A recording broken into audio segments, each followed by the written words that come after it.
Começou.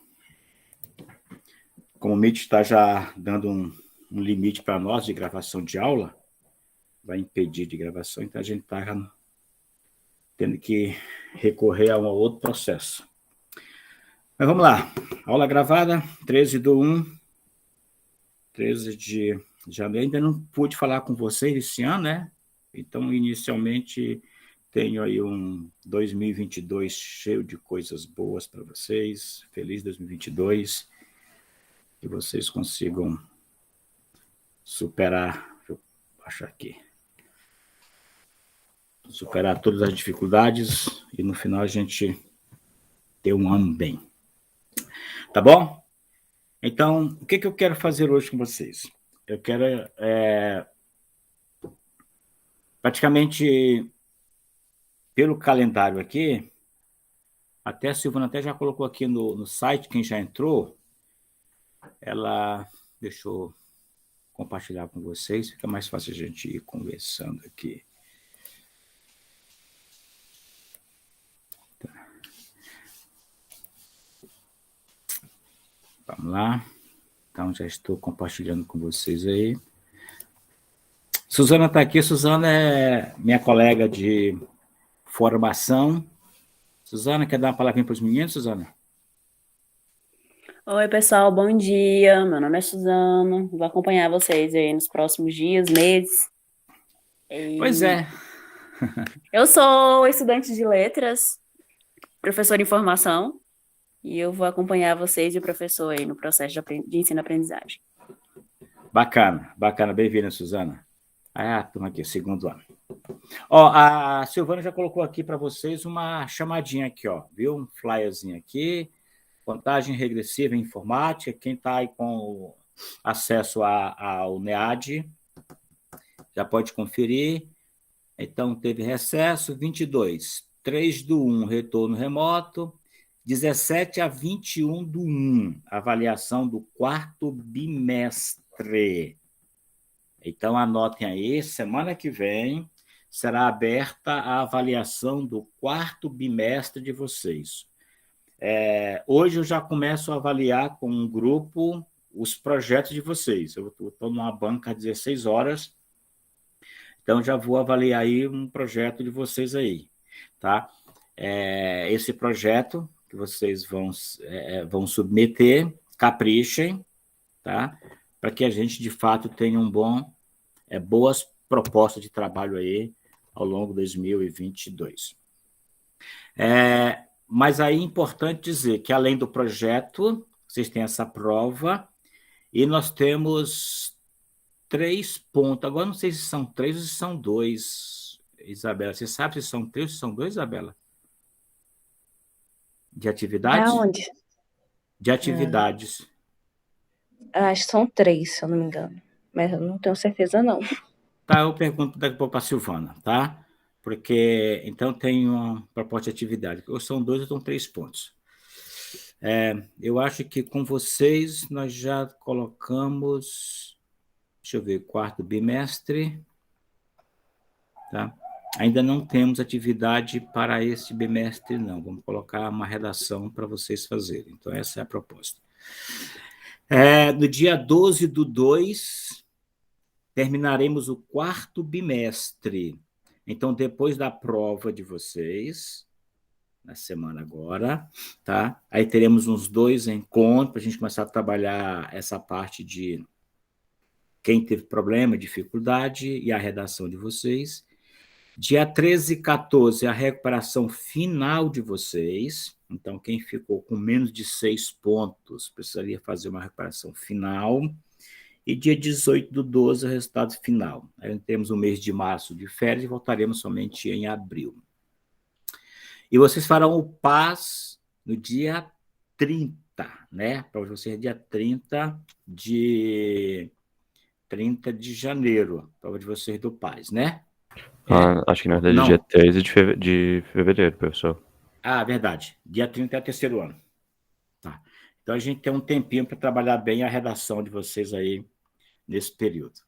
Obrigado aí, Charles. Realmente isso aqui, porque eu até vou pedir para a Silvana colocar o dia da prova do PAS. Pois bem,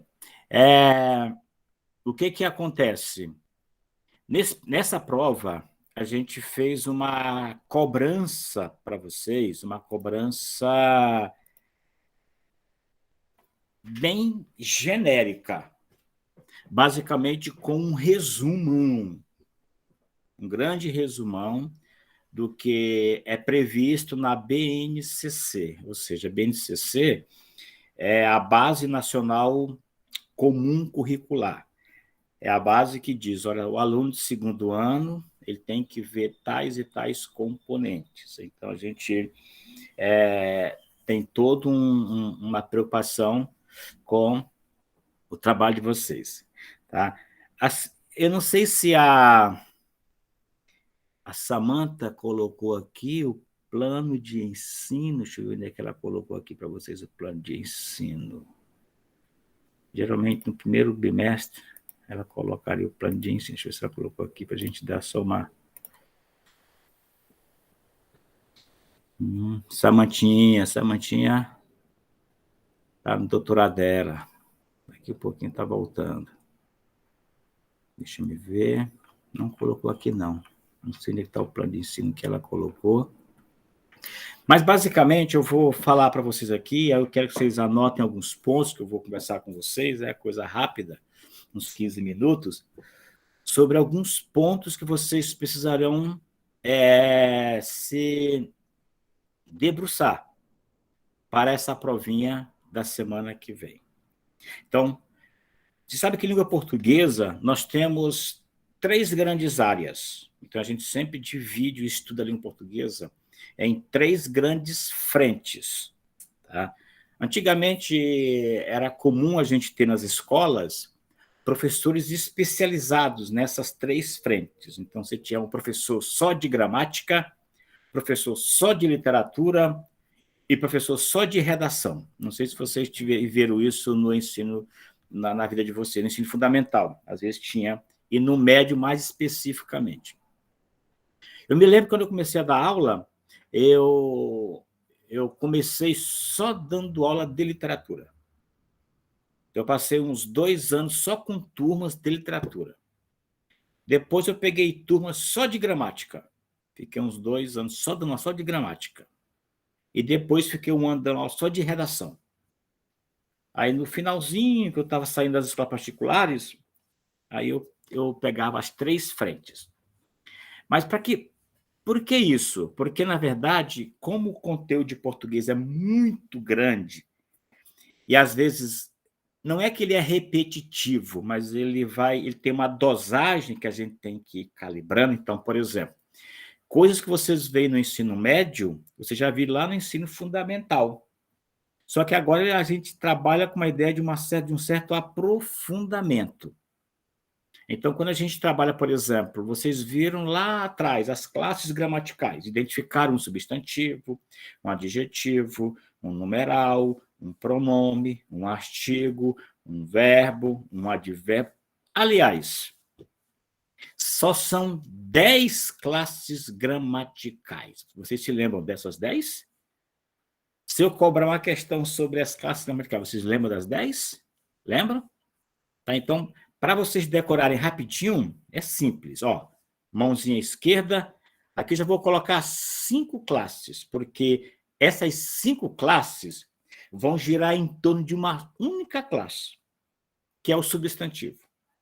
Então, todo substantivo, ele carrega 4 outras classes perto dele, que são classes que vão estar próximas a ele, dando uma função adjetiva, mas não são adjetivos. Não, só uma que é. Tá? É como se fosse uma classe para acompanhar o substantivo. Então, quais são elas? É o adjetivo, o artigo, o numeral e o pronome. Então, por exemplo, aqui eu já tenho 5 classes gramaticais. Substantivo, adjetivo, artigo, numeral e pronome. Substantivo, adjetivo, artigo, numeral e pronome. Substantivo, adjetivo, artigo, numeral e pronome. Ou seja, essas 5 classes, elas sempre andam praticamente juntas. Então, quando eu falo assim, as minhas 2 mãos limpas, eu falo, as minhas 2 mãos limpas. Perceberam? Eu já usei aqui as 5 classes gramaticais. Então, veja, as, artigo, 2, numeral, mãos, as minhas, desculpe, as, artigo, minhas, pronome, 2, numeral, mãos, substantivo, limpas, adjetivo. Então, veja, numa frase eu já carrego com 5 classes gramaticais. O que acontece? Se você... Só são 10 classes. Aí, toda a língua portuguesa, todas as palavras de língua portuguesa, elas estão alocadas nessas 10 classes gramaticais. Então, você vai encontrar um rol de substantivos, uma lista de adjetivos, de artigo, numeral e pronome. Aí você vai ter que enxergar isso nas frases. Então, quando eu falo as minhas 2 mãos limpas, eu já usei aí 5 classes gramaticais. Há 2 classes que são sempre uma vai com a outra, estão sempre próximas, se bem que uma delas nem sempre está só com esse elemento, que é o verbo e o advérbio.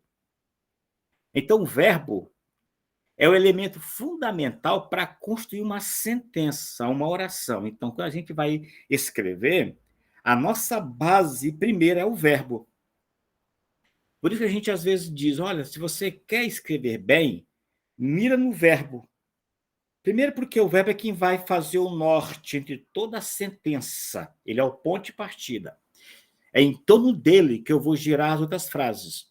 Segundo, é que o verbo ele tem uma variação enorme em língua portuguesa, porque ele tem um passado, o presente e o futuro. Tem a primeira, a segunda e a terceira. Perceberam? Conjugações. E tem a primeira, a segunda e a terceira pessoa do discurso. Então, tem muitas variações. É importante saber o verbo. E o advérbio. Só que o advérbio não só modifica um verbo. O advérbio pode modificar um verbo, um adjetivo e o próprio advérbio. Quando eu falo o seguinte, ó, ela é essencialmente má. Ela é essencialmente má. Esse má, esse essencialmente, é um advérbio de modo que modifica má, que má é um adjetivo. Quando eu falo, ela fala muito pouco. Ela fala muito pouco. Esse muito modifica pouco. E aí são 2 advérbios. É um advérbio modificando um advérbio, um advérbio modificando um adjetivo. E quando eu digo, ela fala alto, esse alto aí é o modo como ela fala. Então, esse alto aí modifica um verbo. Então, o advérbio tem essa característica interessante. Ele está sempre acompanhado de um verbo, de um adjetivo ou de um advérbio. E temos 3 classes que são classes invariáveis, que é a preposição, a conjunção e a interjeição. Então, repetindo aqui, as 5 classes do substantivo. Substantivo, adjetivo, artigo, numeral, pronome. 5. Verbo e advérbio. 2. Preposição, conjunção, interjeição. 3. Ok. Então, você tem uma visão das 10 classes gramaticais. Depois, você tem estas classes gramaticais tendo funções dentro da oração. Aí você tem as chamadas funções morfossintáticas. Então, no segundo ano, vocês começam a aprender exatamente isso aí, qual é a função morfossintática de um substantivo, de um adjetivo, de um numeral. Porque não basta saber, ele é um substantivo. Não, você precisa saber qual é a função dele na frase. Por exemplo, as minhas 2 mãos limpas foram muito pouco acionadas.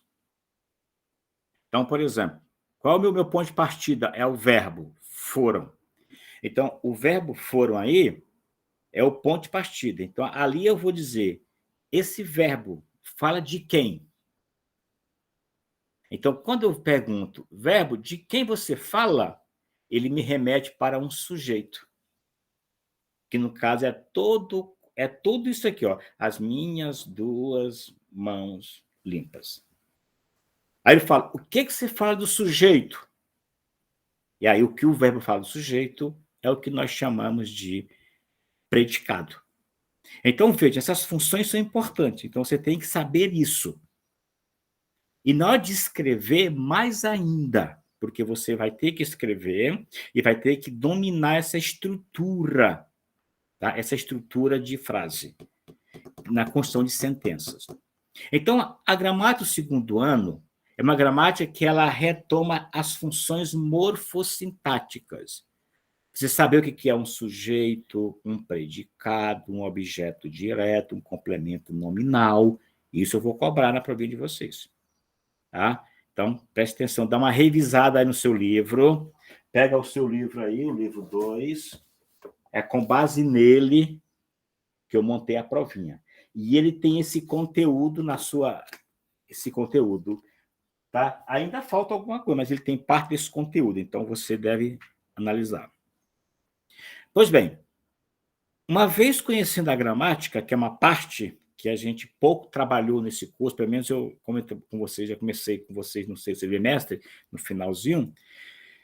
Então, é importante que vocês saibam, porque no terceiro ano, a gramática é fundamental.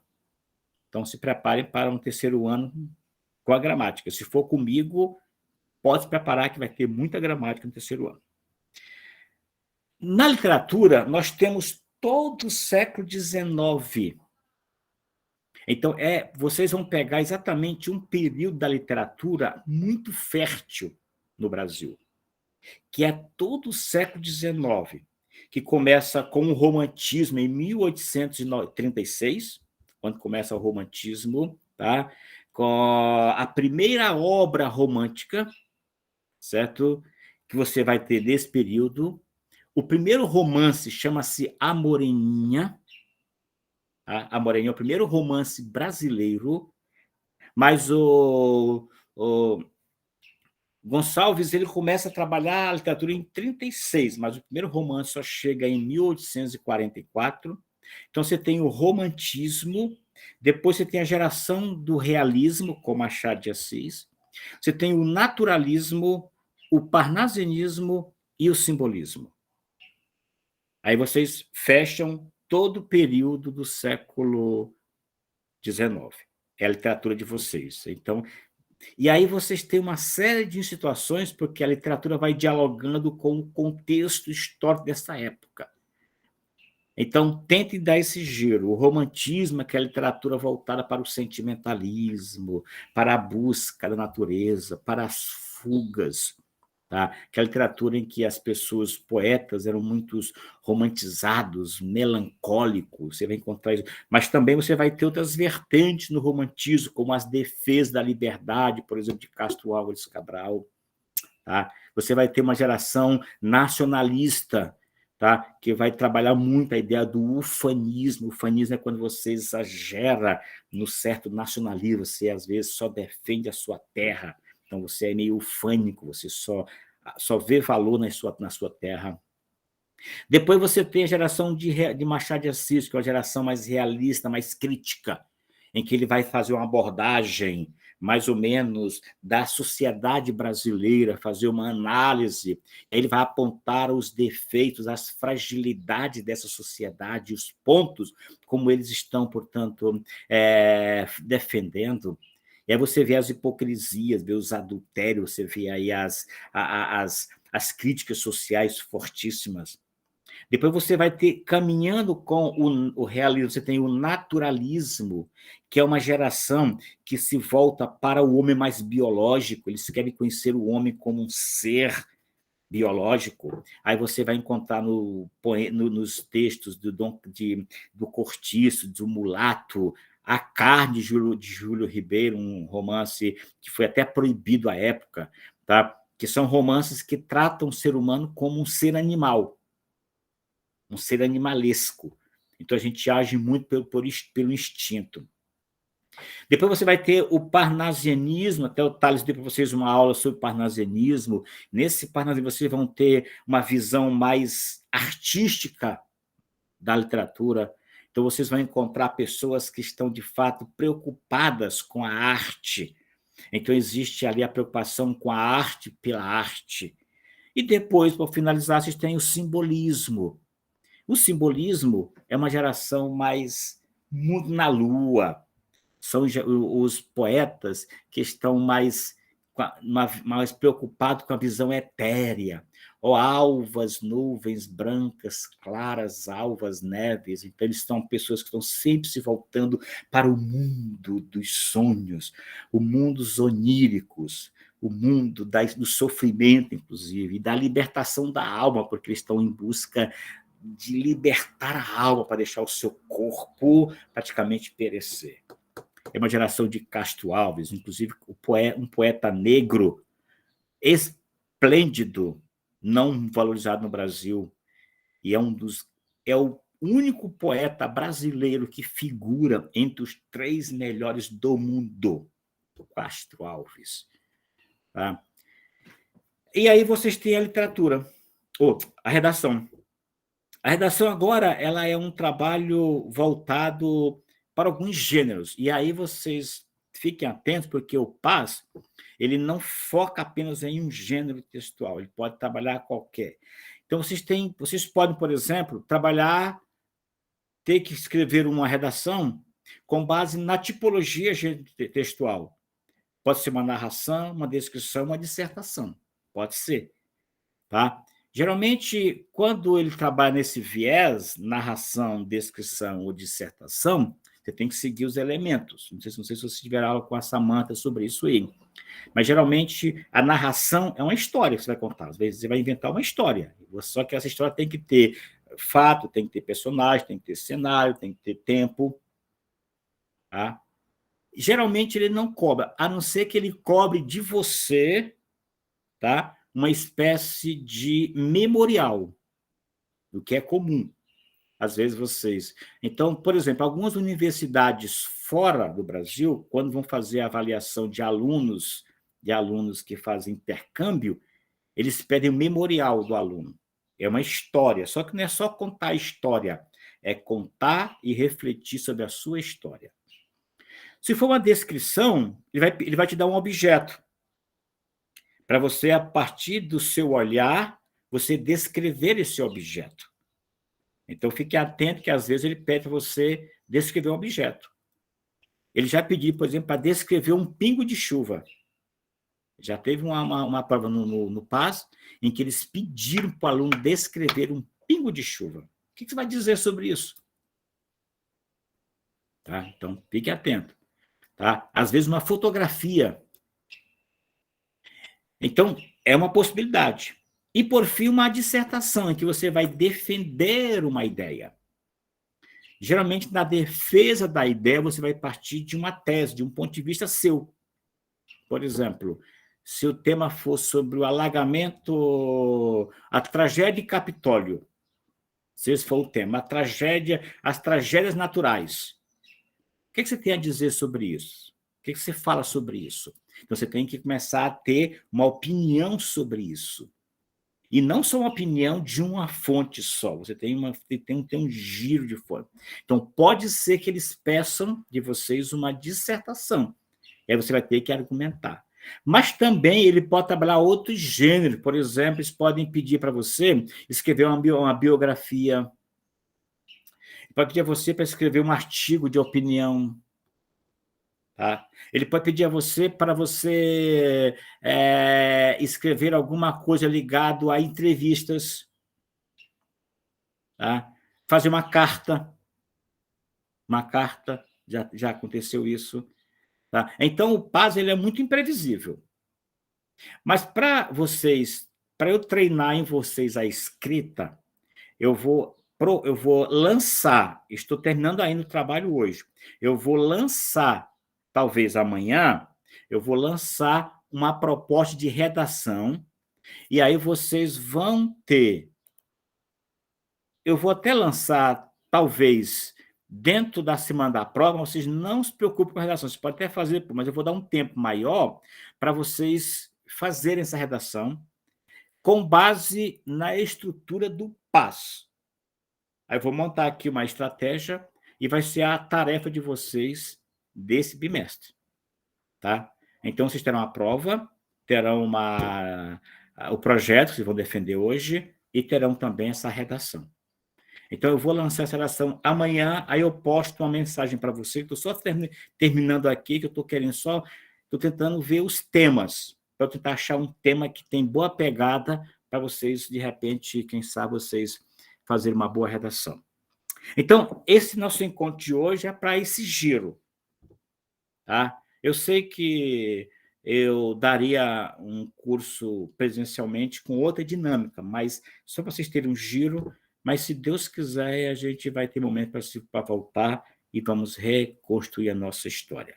Então, esse é o nosso bate-papo de hoje. Alguma pergunta? Alguma colocação? Podem colocar aqui no chat. Alguma pergunta, Isa, no chat? Não, né? Não, ninguém mandou nada até agora. Pois tá. E vocês, o que vocês dizem aí? Não tem dúvida, o Wagner colocou aí. Tá? Alguma questão?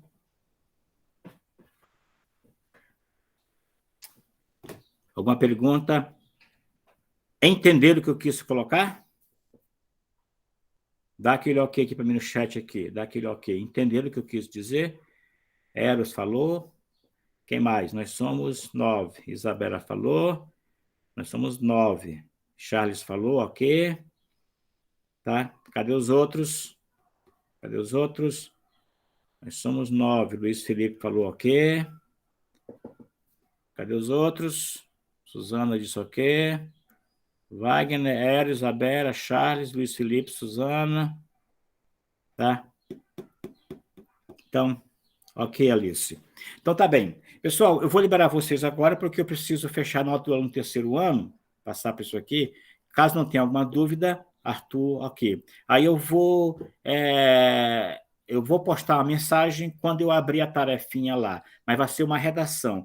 Aí vai ser exatamente o que a gente quis trabalhar, aquela redação. Vocês vão fazer no caderno, eu estava até pensando, Isa, melhormente fazer no caderno, vocês fotografam a página do caderno de vocês, porque eu vou trabalhar até também a questão do alinhamento, da margem da redação de vocês. Aí vocês postam a tarefinha, a gente conversa depois com calma. Tá bom? Alguma coisinha, Suzana? Não, professor, tudo certo, obrigada. Meninos, meninas, se cuidem, tá bom? Deixa eu fechar aquela do aluno terceiro ano para eu mandar para a Silvana. Grande beijo, cuidem-se, tenham um bom dia. Até mais, professor. Eu lembro de pagar a gravação. Ah, beleza. Tchau, professor. Vocês são top. Obrigado. Valeu, gente. Abraço. Tchau. Tchau, professor. Tchau. Tchau, querido.